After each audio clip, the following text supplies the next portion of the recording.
friends, welcome to the Point. In today's session, let's discuss about food security in India. So food security means it is the availability, accessibility and affordability of the food to all the people at all the times. So this is called food security. What is food security? Food is essential as air is important for breathing.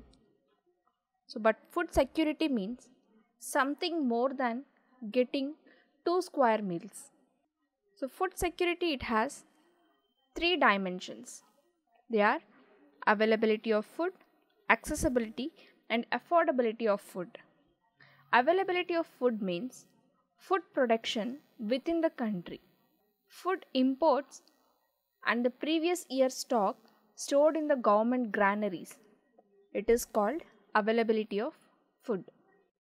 Accessibility means food is within reach of every person. That is called accessibility. Each and every person have the access to food. That is called accessibility. And affordability. Every individual, they should have enough money to buy a sufficient food. They should buy a nutritious food that can meet their dietary needs. So these are the 3 dimensions of food security. So the food security, it is ensured in a country only if enough food is available for all the persons in the country, and all the persons have the capacity. They should have the capacity to buy food of acceptable quality, and there should be no barrier on access to foods. So if these 3 things are satisfied, we can say that food security, it is ensured in our country. So why do we need food security? The poorest section of our society, they might not have a food security.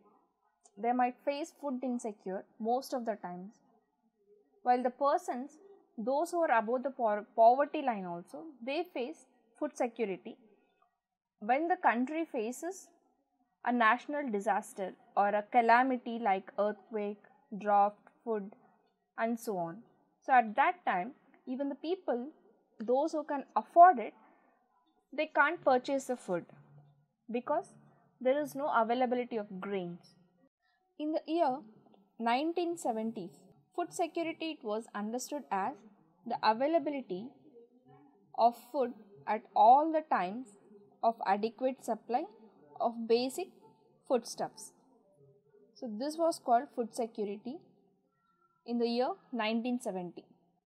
The 1995 World Food Summit, it declared that food security at the individual household, regional, national and global level, it exists when all the people at the times, they have physical and economic access to sufficient safe and nutritious food to meet their dietary needs and food preferences for an active and healthy life.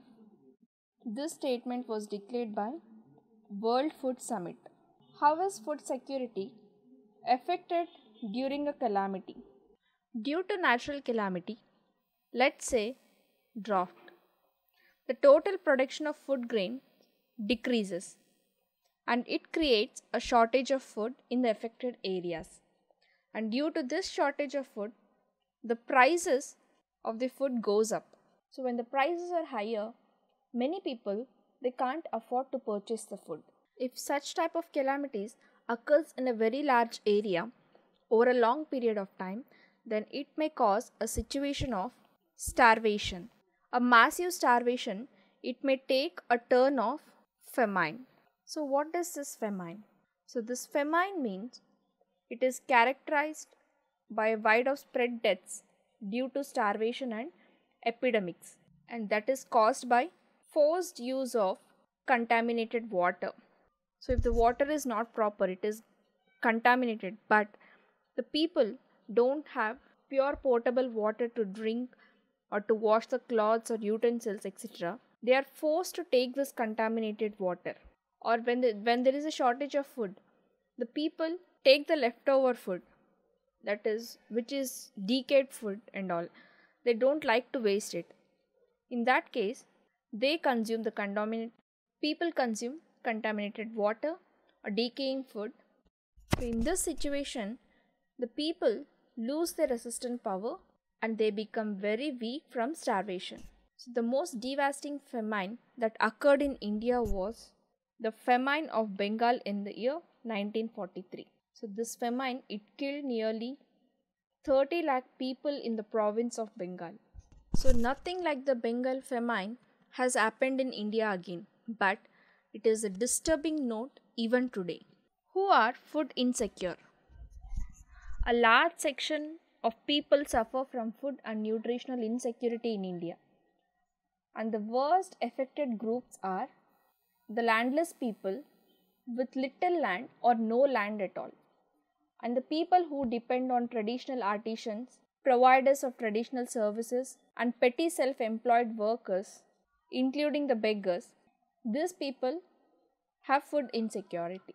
In the urban areas, the food insecure families are those who does not have a regular income and who work for a less wages and who are employed in ill paid occupations and a casual labor market.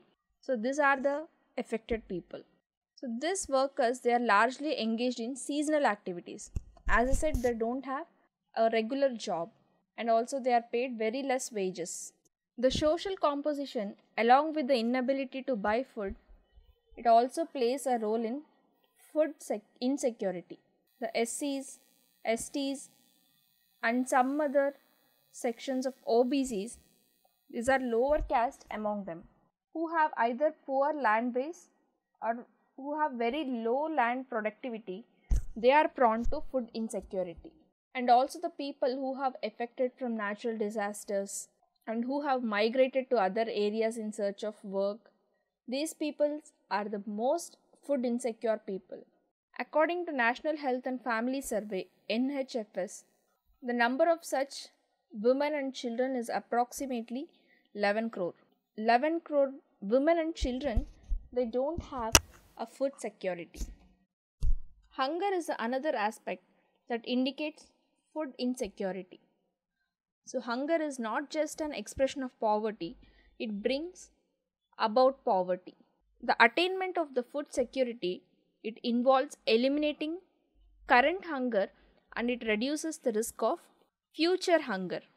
Hunger, it has a chronic and seasonal dimensions, and chronic hunger, it is a consequence of diets persistently inadequate in terms of quantity and or quality. So India is aiming at self-sufficiency in food grains since independence. And apart from this, seasonal hunger is also present. Seasonal hunger, it is related to cycles of food growing and harvesting. So I have said that India is aiming at self-sufficiency in food grains since independence. And after independence, Indian policy makers, they adopted all measures to achieve this self-sufficiency in food grains. India adopted a new strategy in agriculture and this resulted in Green Revolution. So Green Revolution, especially in the production of wheat and rice. Indira Gandhi, the then Prime Minister of India, officially recorded the impressive strides of Green Revolution in agriculture by releasing a stamp which is entitled with Wheat Revolution in July 1968. The success of wheat, it was later replicated in rice also. Food security in India. And since the advent of Green Revolution in the early 1970s, the country avoided famine even during adverse weather conditions also. And India has become a self-sufficient in food grains during the last 30 years because of a variety of crops are grown all over the country. And the availability of food grains, even in the adverse weather conditions, at the country level, it has been ensured with a carefully designed food security system by the government. And this system, it has two components, buffer stock and public distribution system, which is also called as PDS. So what is buffer stock? Buffer stock, it is the stock of food grains, namely wheat and rice, that is produced by the government through the Food Corporation of India. And the Food Corporation of India purchases wheat and rice from the farmers in the states where there is a surplus production, and the farmers are paid a pre-announced price for their crops, and that price is called minimum support price. In short, it is called as MSP.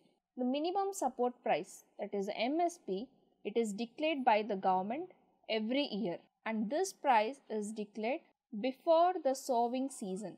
This is to provide incentives to farmers for raising the production of this crop, and the purchased food grains, they are stored in granaries. So do you know why this buffer stock is created by the government? Why? Because to distribute food grains in the deficit areas in the country and to the poorer strata of the society, and also to the poor people at a lower price than the market price. So this is also known as issue price. So this issue price, this helps to resolve the problem of shortage of food during adverse weather conditions or during the periods of calamity. What is public distribution system? The food that is procured by FCI, that is Food Corporation of India, it is distributed through government regulated ration shops among the poorer sections of the society, and this is called public distribution system. Ration shops, they are now present in most of the localities, villages, towns and cities, and there are about 5.5 lakh ration shops all over the country.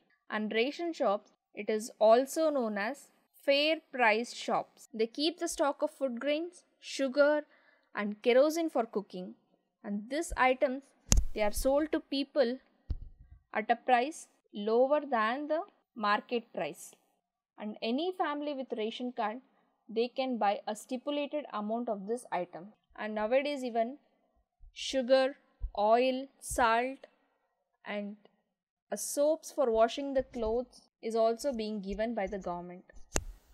And the ration card, that is a fair price shops cards, they are of three types. First one is Antyodaya card. This is for the poorest of the poor.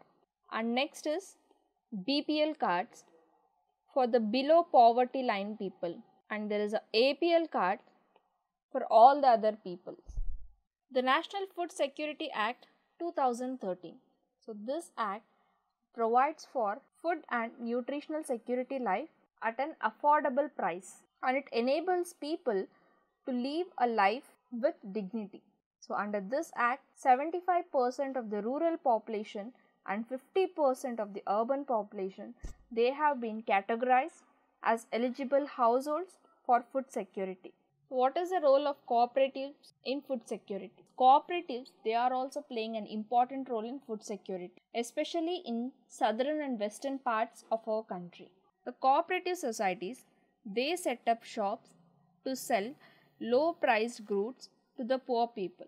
For example, out of all fair shops running in Tamil Nadu, around 94% are being run by these cooperatives. In Delhi, Mother Dairy is making strides in the provision of milk and vegetables to the consumers at a controlled rate decided by Government of Delhi.